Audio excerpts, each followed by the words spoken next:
gómìnà rọ ọba mẹ́ẹ̀ẹ́dógún lóyè nípínlẹ̀ sokoto.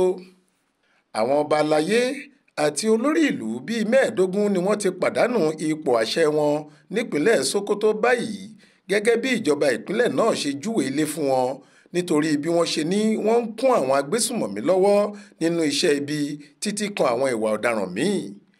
Akọ̀wé ìjọba lórí ọ̀rọ̀ ìròyìn Abubakar Bawa ló fọ̀rọ̀ yìí léde fáwọn oníròyìn nínú àtẹ̀jáde tó fi síta. Ilẹ̀ gbígbà lọ́nà tí kò bófin mu, kíkún àwọn agbésùmọ̀mí lọ́wọ́ àti ìwà ìdàlúrú àtàwọn ìwà ìbàjẹ́ míì ní ẹ̀sùn tí wọ́n fi kan àwọn ọba tí wọ́n sọ di yẹpẹrẹ yìí. Bawa ṣàlàyé pé wọ́n fi àwọn olórí ìlú 7 míì sílẹ̀ ṣùgbọ́n tí wọ́n ti taari àwọn olórí ìlú níjọba ìbílẹ̀ Sábónbíní àti ojúgbà rẹ̀ láti Bínjí lọ sí agbègbè Gàtáwà àti Bùkárì.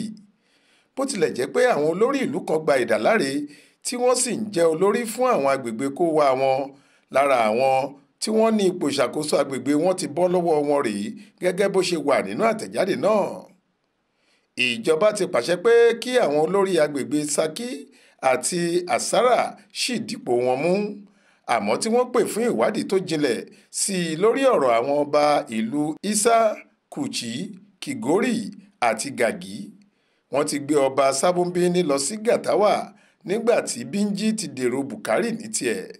Ní ti àwọn ọba agbègbè Ngwalale, Yabo, Wàmákò, Tùláwà, Iléla, Dógóńdájí, Kébé, Àìkámù àti Gìáwá, wọ́n ti rọ àwọn yẹn lóyè pátápátá látàrí àwọn ẹ̀sùn lóníranran tí wọ́n fi kàn wọ́n bíi ṣíṣe agbódegbà fáwọn agbésùmọ̀mí, jíjí ilẹ̀ tà, sísọ owó àti nǹkan àmúṣọrọ̀ ìlú di ti ara wọn àtàwọn ẹ̀sùn míì.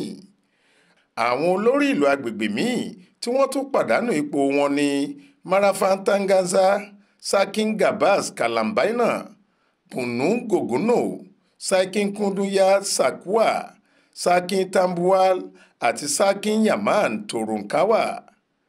Àwọn ọba aláyé tí wọ́n sì di ipò baba ńlá wọn mú gẹ́gẹ́ bí ìjọba ṣe sọ ní Alhaji Aliyu Abubakar gẹ́gẹ́ bí Sùrọ́mà tìlú Sokoto, Ibrahim Dasuki Muhammed Masido gẹ́gẹ́ bí Barayan ìlú Ṣakí, Abubakar Bukari Salame sì ní Sarkin Arewa Salame, Alhaji Aminu Aliyu Bale gẹ́gẹ́ bí Sarkin Yaman Bale.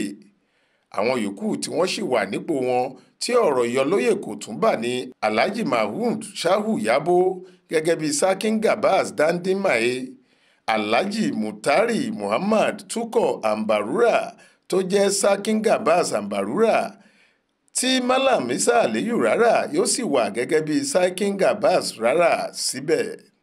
Monísọ́lá Sàká ló ṣàkójọ ìròyìn yìí fún iléeṣẹ́ tẹlifíṣàn Aláròyé Online TV. Faith Adébọ́lá ló kà á sétí ìgbọ́ yín.